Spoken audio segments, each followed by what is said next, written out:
ne yëkkati kàddu ci ndigal ci turu njaboot gu tedd gii fi bokk daje dalal sunu wayjur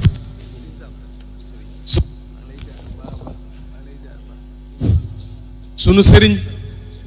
sunu lépp wuutu fi ki ñu yaakaar ñun ñëpp muy xalif général de Tidiane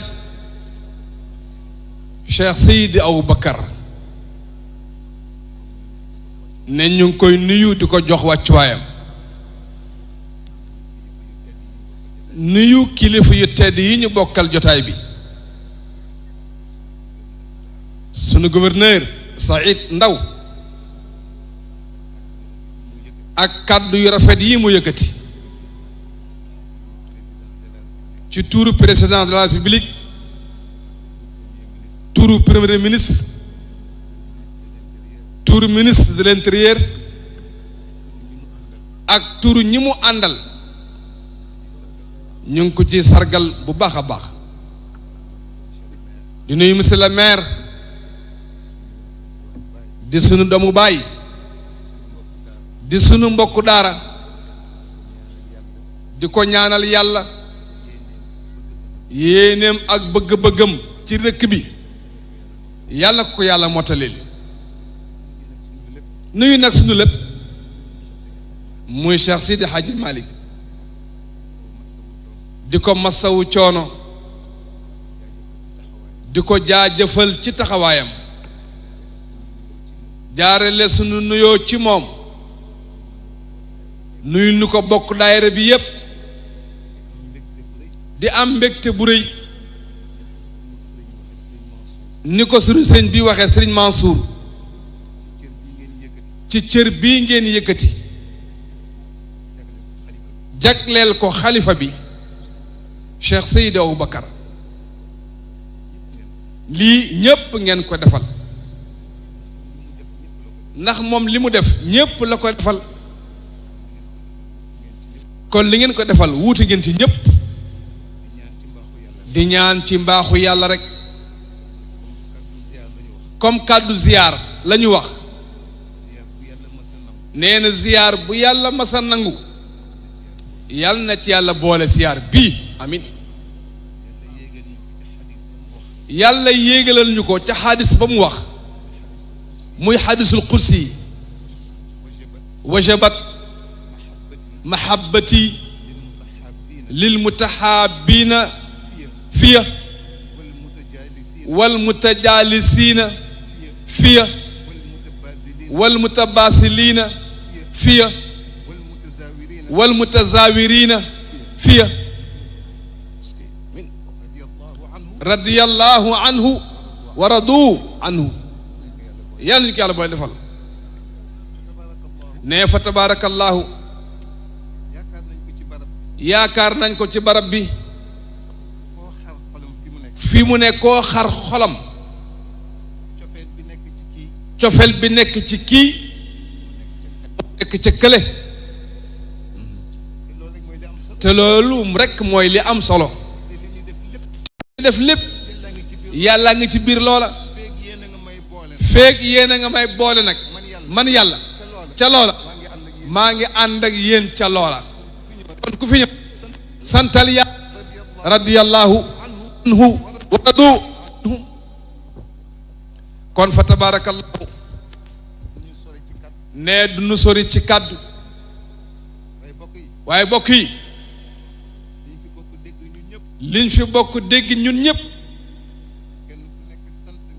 kenn ku nekk sant nga ci yàlla sant ci ki la yàlla booleel waaye toogaay yi nag mayu ko toogaay rek ala himmati faj'al ilahiya aliyatan li ansirtu xurran xaalisan kulle wijhati ne toogaay mayu ko de léeg-léeg may wax bokk yi di leen fàttali di fàttali sama bopp la yàlla waxoon yonent yàlla ayuba ni'mal abdu innahu awwaabun njaboot gu nekk war na sàkku ngërëm ci kilifaam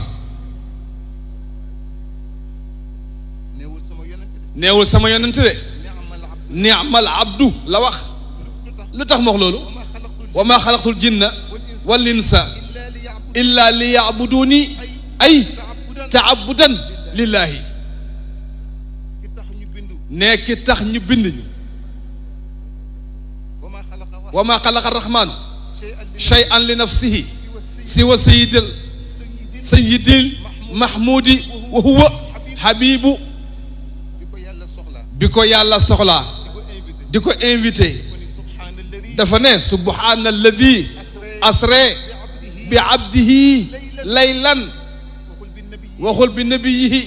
waxul bi rasulihi bi abdihi la wax ba muy gërëm yonent yàlla ayuba ni'mal abdu innahu awwaabun waxaat ne inna ibaadi laysa laka alayhim sultaan lum ca teg wa'bud rabbaka hatta ya'tiyakal yaqiin ne am na loo xam ne xaju fi kon nag nañu gën a góorgóorlu am nañu kilifa yu mat kilifa ñun nag nañu fexe ba nekk njaboot yu mat njaboot lu ko moy rek ñu ngi gàllankoor suñuy kilifa ndax wane ne ci diw laa bokk ñépp a xoole diw nga génn def lu diw du def yaa tuumaal diw kon sëriñ ne fa tabarakallahu ñu ngi ñaan ziar bu yàlla masa nangu yàlla ci yàlla boole sunu ziar bii amin sant nag bu baax sëriñ Habib si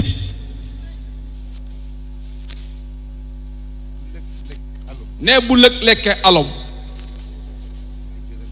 na ko gërëmee coy yàlla ne mën a sàkku baax na lool waaye nag am ku la dimbale ca la ngay sàkku loolu moo gën lépp loolu la sëriñ Habib def ci diggante mag Mam Malick ak ñi ñu ko bokkal ñëpp lii lépp sëriñ Habib la wallaay dëgg la lii yëpp mooma lu rafet lu nekk lam ca war a def dina ko def ba àggal jaar ca suuf jox cër ba magam wala rakkam mu mel ni ñun la fekk lépp mooma jërëjëf sëñ Habib ñu ngi lay gërëm bu baax a baax ne man lam yashkuri naasa lam yashkurillaha la in shakartum la azidannakum kon jazakumullahu anna xayran du mën a ñàkk kon fa tabarakallahu Haaj Malick Sy jërëjëf yal na yàlla laf cat yal na yàlla yokk taxawaay ne ngeen gën a nekk benn gouverneur wax na ko léegi am na loo xam ne ci bokk rek nga ko mën a jariñoo waaye boo ko bëggee xàjjale ku nekk jox nga jox ko cëram la nga ko jox du ko jariñ dara waaye buñ ko bokkee ànd ko lépp yéwén allahu xalifatuna aleykum jusiitum xayran wa kufiitum charran wa yu'tikum mayran wa yansurkum nasran wassalaamu aleykum wa rahmatullahi taala wa barakatuhu jërëjëf sëriñ bi kon ñu bokk déglu kilifa gi Cheikh Seydi Mouhamadou Mansour ibnu Haji Abdou Aziz Dabakh